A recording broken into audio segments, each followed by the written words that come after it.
ಆತ್ಮೀಯ ವೀಕ್ಷಕರೇ, ಗೃಹಲಕ್ಷ್ಮಿ ಯೋಜನೆಯ ಹತ್ತನೇ ಕಂತಿನ ಹಣ ನಿಮ್ಮ ಖಾತೆಗೆ ಬರುವುದು ಯಾವಾಗ, ಮೊದಲಿಗೆ ಯಾವ ಜಿಲ್ಲೆಗೆ ಹಣವನ್ನು ವರ್ಗಾವಣೆ ಮಾಡಲಾಗುತ್ತೆ ಅನ್ನೋದ್ರ ಬಗ್ಗೆ ಇಂದಿನ ಈ ಒಂದು ವಿಡಿಯೋದಲ್ಲಿ ಒಂದು ಕ್ಲಿಯರ್ ಅಪ್ಡೇಟನ್ನು ತಮ್ಮೊಂದಿಗೆ ಶೇರ್ ಮಾಡ್ತಾ ಇದ್ದೀನಿ. ವೀಕ್ಷಕರೇ, ದಯವಿಟ್ಟು ವಿಡಿಯೋನ ಲೈಕ್ ಮಾಡಿ, ಚಾನಲನ್ನು ಸಬ್ಸ್ಕ್ರೈಬ್ ಮಾಡಿ. ಕರ್ನಾಟಕ ಸರ್ಕಾರದಿಂದ ಬರುವಂಥ ಎಲ್ಲ ಯೋಜನೆಗಳ ಕುರಿತು ನಿಮಗೆ ಪ್ರಮುಖ ಮಾಹಿತಿಗಳನ್ನು ತಿಳಿಸಲಾಗುವುದು.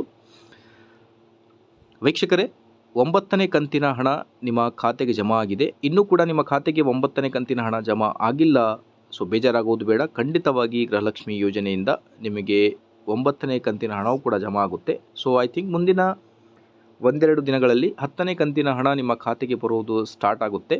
ಸೊ ಮೊದಲಿಗೆ ಯಾವ ಜಿಲ್ಲೆಗಳಿಗೆ ಬರುತ್ತೆ ಅಂತ ನೋಡ್ತಾ ಬಂದರೆ ತುಮಕೂರು, ಉಡುಪಿ, ಚಿಕ್ಕಮಗಳೂರು, ಹಾಸನ, ಸೊ ಈ ಥರ ಈ ಎಲ್ಲ ಡಿಸ್ಟಿಕ್ಗಳಿಗೆ ಬರೋಕ್ಕೆ ಸ್ಟಾರ್ಟ್ ಆಗುತ್ತೆ.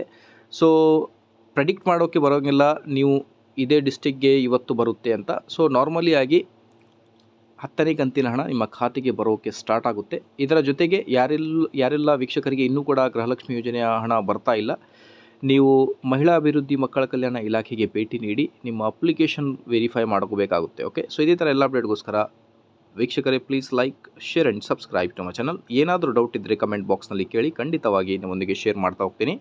ಈಗ 14,000 ರೂಪಾಯಿ ಏನಿದೆ, ಇದು ನಿಮಗೆ ಯಾವುದಾದ್ರೂ ಒಂದು ಕಂತು ಮಿಸ್ ಆದರೆ 2 ಕಂತಿನ ಹಣ ಸೇರಿಸಿ 4,000 ರೂಪಾಯಿ ಕೆಲವೊಬ್ಬ ವೀಕ್ಷಕರಿಗೆ ಜಮಾ ಆಗ್ತಾ ಇದೆ.